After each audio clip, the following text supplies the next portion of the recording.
Yo.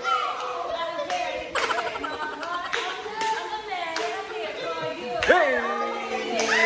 Bistro!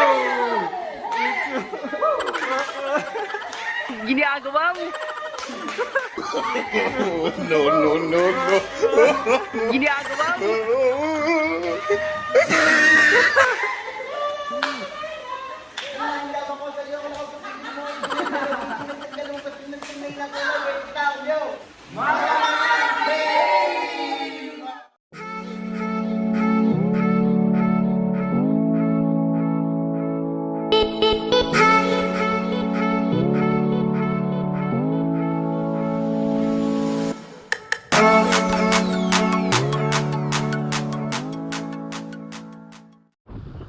Yo, what's up guys? Again, it's me, your Brad Unico. Yo guys. Oo nga pala guys, pagkatapos naming pumunta doon sa may Rambutan Farm, ay nagpunta kami at kumain ulit doon sa may mini stop dito sa may San Rafael. And napagdesisyonan ng grupo na parang sobrang aga pa, so kaya pa sigurong pumunta sa isang lugar, pwede pang magbiyahe.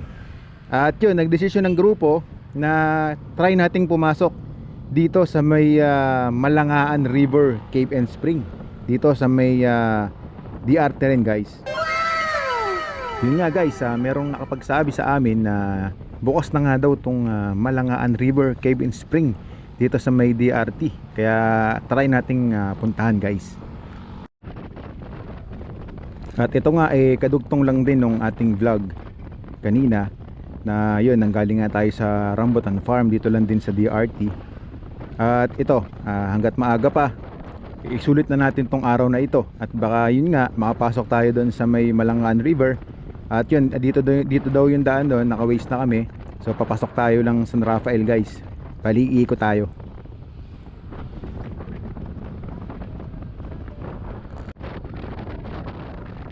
Dati, akala ko yung Malangaan River ay San Rafael.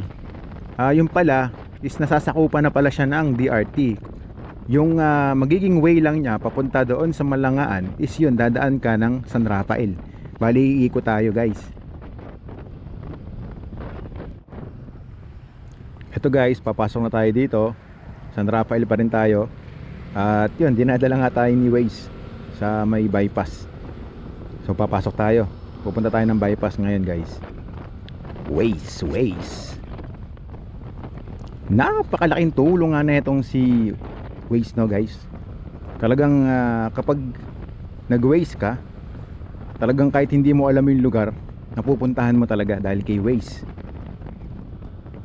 Buti na lang at nagkaroon tayo ng Waze. Kasi nga dati kapag nagtatanong ka sa kapwa mo, minsan parang susungit sila, dadamutan ka. Yung meron kasing ganong tao ayaw ng pinagtatanungan. Kaya yun, buti na lang at mayroong tayong Waze na maaasahan. Ito guys, itong way na to, alam ko na to ang labas natin ito, bypass. Ito, bypass na tayo guys, papasok na tayo. Wait lang. Stop, look and listen. Sa ate lady rider ayos nakahaba pa yung buhok Wow! Shout out sa iyo ate. Okay, nandito na tayo sa bypass at yun, kakanan tayo dyan, yung way na papuntang Norsagaray. Yun guys, at nakapasok na tayo dito, yung way na papuntang Norsagaray kapag dire-diretso. Yung lugar na to guys, maganda rin, maganda yung view dito. Kaso yung bungad na daan papasok dito, medyo pangit ang daan, biyak-biyak. Kaya mag-iingat kayo.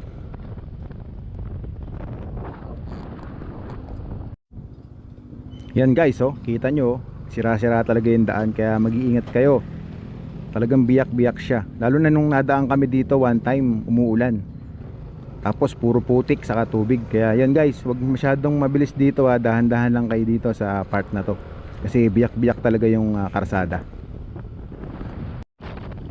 Ito na guys, yung gustong kong lugar dito. Yan dire-diretso lang guys yan straight yan. Sobrang ganda ng lugar na to. Talagang pagka gusto mong mag top speed dito dire-diretso lang guys Solid Saka ang ganda ng view dito sa itong part na to. Doon lang talaga sa may bungat na sira-sira ang daan eh.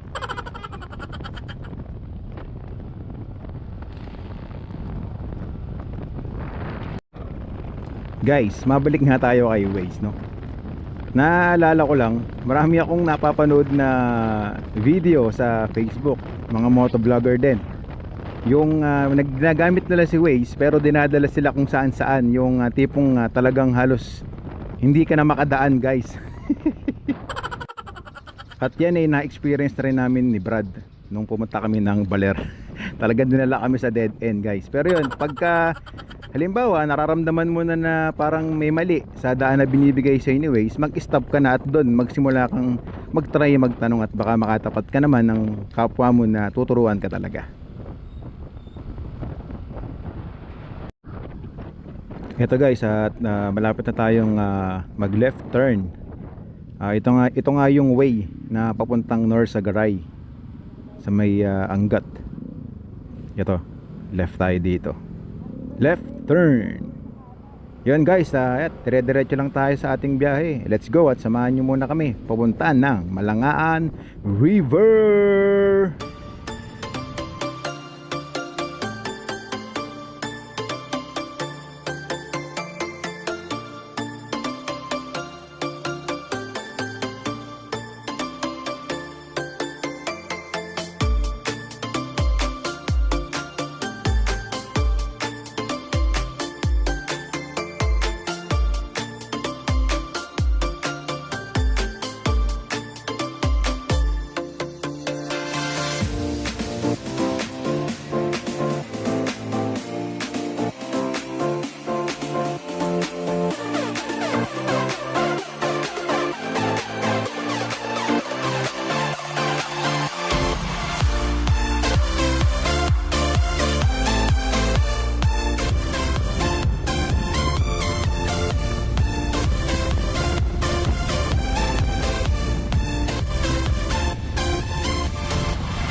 Yo guys, ang gaganda ng mga view na dinaanan namin guys.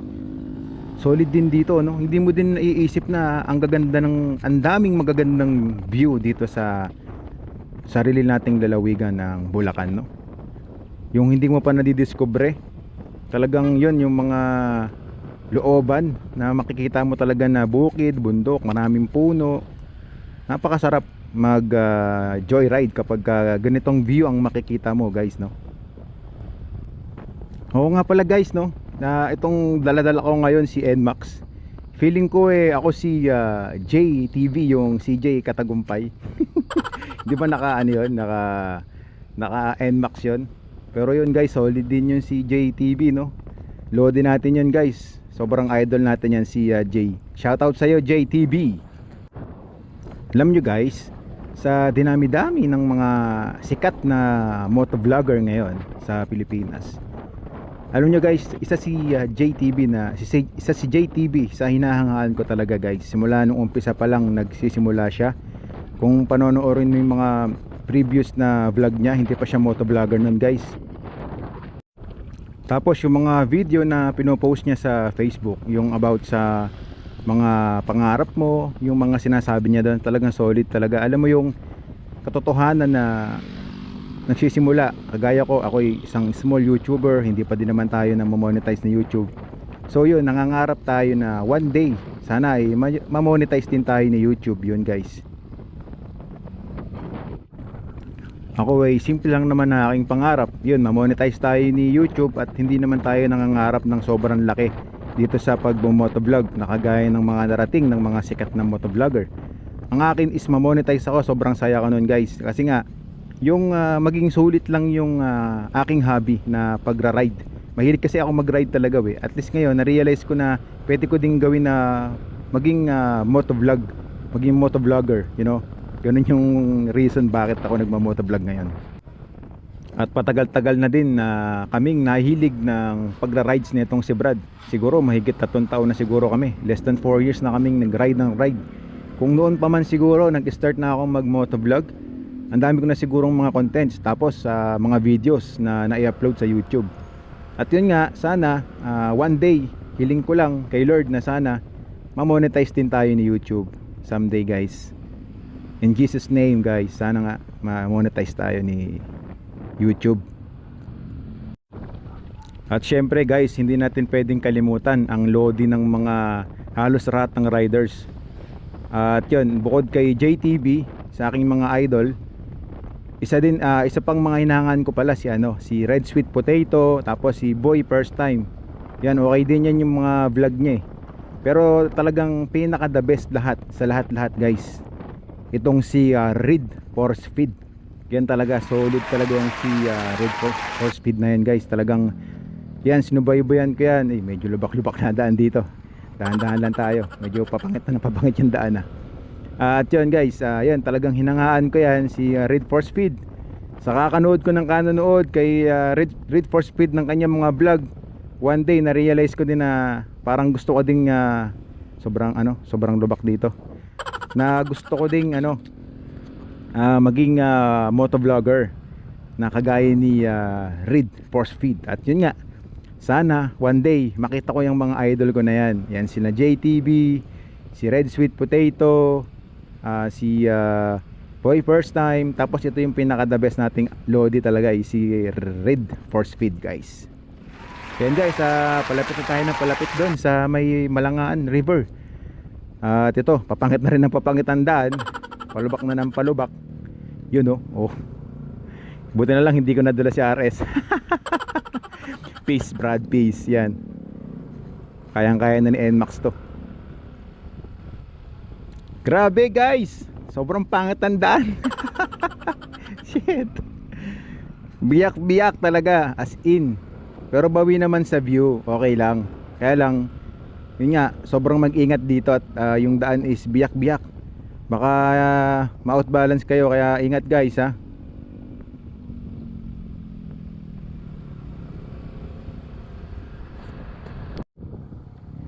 Yan, guys, oh, sobrang pangit ang daan dito, kaya ingat. Ngayon alam ko na, guys, kung bakit hindi sumama si RS. Yun, siguro nagsakit-sakitan. Pangit ang daan, nakaramdam. Yun, nandito na tayo, guys, sa may Malangaan River. At ito, papasok na tayo. Andito yata yung bantay. Kausapin muna natin to. Sir, magkasama kayo lahat? Opo. Open po ba kayo? 80 lang po, ma'am. Magkano po? 80. Ma'am, papasok po tayo ng cake. Oo. Okay, tour guide po. Saan po ba yung cave dito? Sir, malapit po sa spring. Papasok lang? Yes, Yeah. boss. 80 pesos? 80 pesos. Hindi. Sa apat po at 20 pesos per head. Tour guide na dito. Per motor po ba? Opo. Okay, hindi siya per Ayun. Sige, dalawa na kayo. 80 pesos, no? Ito po para sa right of way, no? Opo, sa daan po, sir. Yun, right of way po. Per head po is 20 pesos. So apat na motor kami, 80 pesos. Sir, ilan po gusto niyo tour guide? Isa lang o dalawa? Isa lang po. siguro. Isa lang po. Yung. May bayad po yan. Magkano po babayaran namin sa tour Ano guide? po, 50. 50? Per head. Okay, sige. So yun, may bayad din yung nila, yung tour guide nila, 50 pesos. Dalawa na, baka malungkot yung tour guide namin isa eh. Sige, dalawa na daw. Dalawa na. Ayan Para masaya sila. buko tayo ng dalawang tour guide. Sumakay na Papunta doon sa may Ay, angkas. Okay, okay na Ito, lang. may babae spring na ano ba, ate? Ano yung pupuntahan namin doon? Malangan Spring. Malangan Spring. Okay. Meron kaming dalawang tour guide para sa Malangan Spring and cave, no? Opo. Malayo pa po ba? Malapit na po, ma'am. Ilang minuto ba? Hindi ko po alam eh. Basta malapit na po, ma'am. Sige. Ay na lang Di namin ba yung meron tour po guide. doon eh. Meron pang papuntang Kasalat eh. Meron pa. Sige. Sige. Sakay na lang natin yung tour guide. Sakay na lang. O, sige, sakay na. Sakay na. Kay ano? Babae dito. Dito, babae to isa, babae. Tayo isa. Pwede Babae ba? naman yan. Okay. salamat. Mauna na kayo. Brad, abante ka nga, Brad.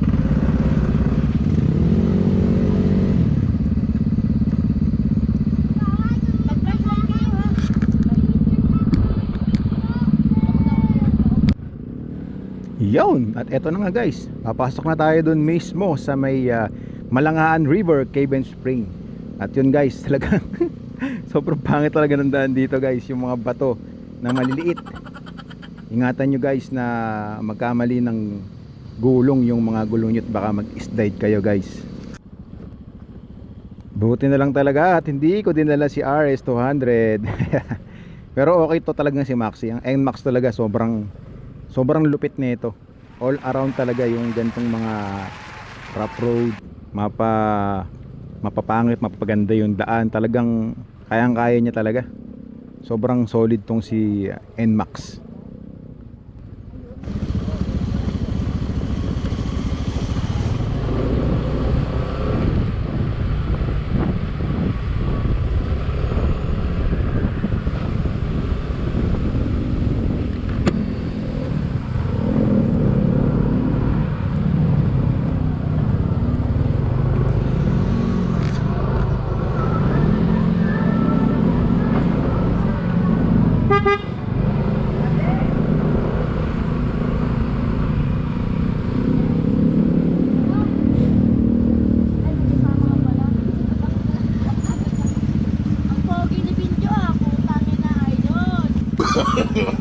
No, no, no, no. At yun guys, pagdating nyo dito magbabayad kayo ng 20 pesos sa parking. So yun, per motor 20 pesos. So guys, tara na, dito na tayo at alamin natin kung ano bang meron dito sa Malangaan Cave and Spring. Yo guys, nandito na tayo ngayon sa may Malangaan River. Kaya let's go, tingnan natin kung anong meron dito sa Malangaan River. Let's go guys! Sugod!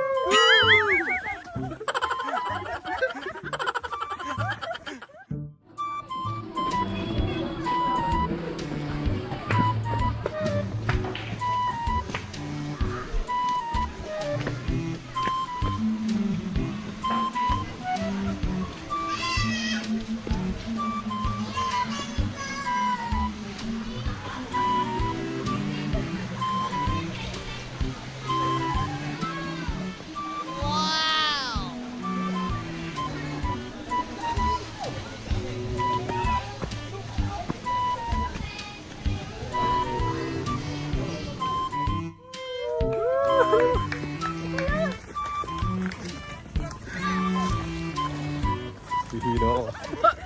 Parang tumatas yung persyong ko. Ginagawa mo. Yo, what's up guys? So yun, nandito na tayo ngayon sa may Malangaan River. At sa ngayon, medyo malabo sa may bandang part sa gitna. Doon sa gitna guys, yan, medyo malabo siya. Yan. Pero dito, sa banda rito, yan, malinaw. Kasi nga, tinatalunan siya doon. Nabubulabog yung tubig. So yung siguro yung mga putik umaangat kaya lumalabo. Pero dito sa part na to, yan. Ganyan siya kalinaw guys. Yan, yan yung Malangaan River. Dito sa may DRT. Okay dito guys. Puntahan nyo to at sarap maligo dito.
Guys, yan, nakita nyo na yung Malangaan River. So pupunta tayo ngayon doon sa may Malangaan Cave.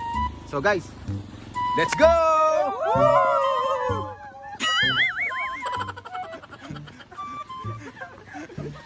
Guys, ngayon pupunta tayo doon sa may Malangaan Cave. Tara, samahan nyo kami guys.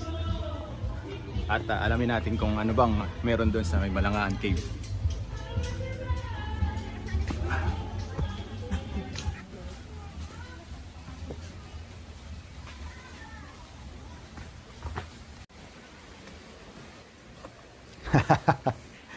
Mukhang delikado tayo dito guys kasi medyo madulas yung yung mga bato. Eh yung sapatos ko medyo madulas. Patay. Huwag sanang madulas.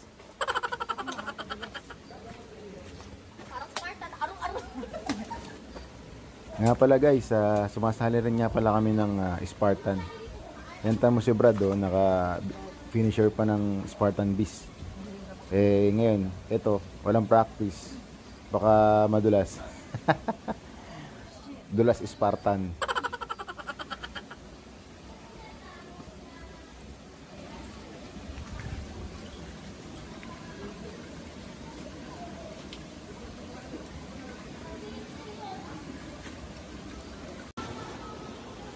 Ito na pala yung cave. Ang ganda rin pala. Ang gandang mag picture dito. Ingat lang kayo guys kasi talagang matatalim yung bato, baka madulas kayo magpupunta kayo dito.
Space life guys.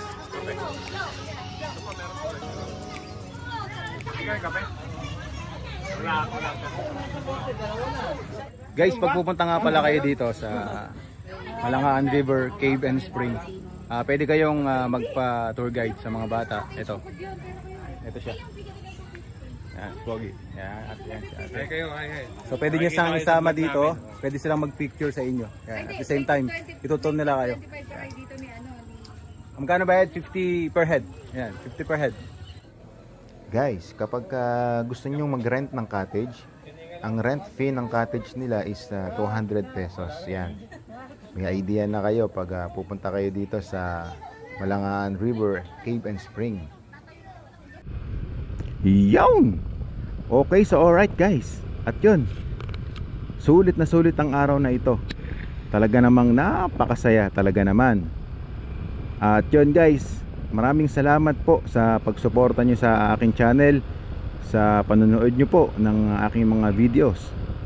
At isang malaking utang na loob ko po ito sa inyo guys. At yun, samahan nyo po akong tuparin ang aking pangarap na one day ay mamonetize din po tayo ni YouTube. Yung requirements po kasi ni YouTube is kailangan ng 1,000 subscribers. So pasok na po tayo doon.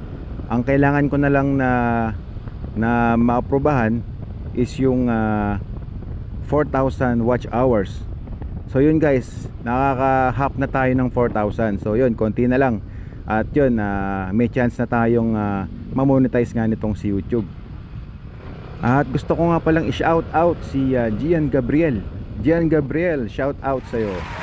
At guys, ito na nga, tatapos na natin ang ating motovlog adventure ngayong araw na ito.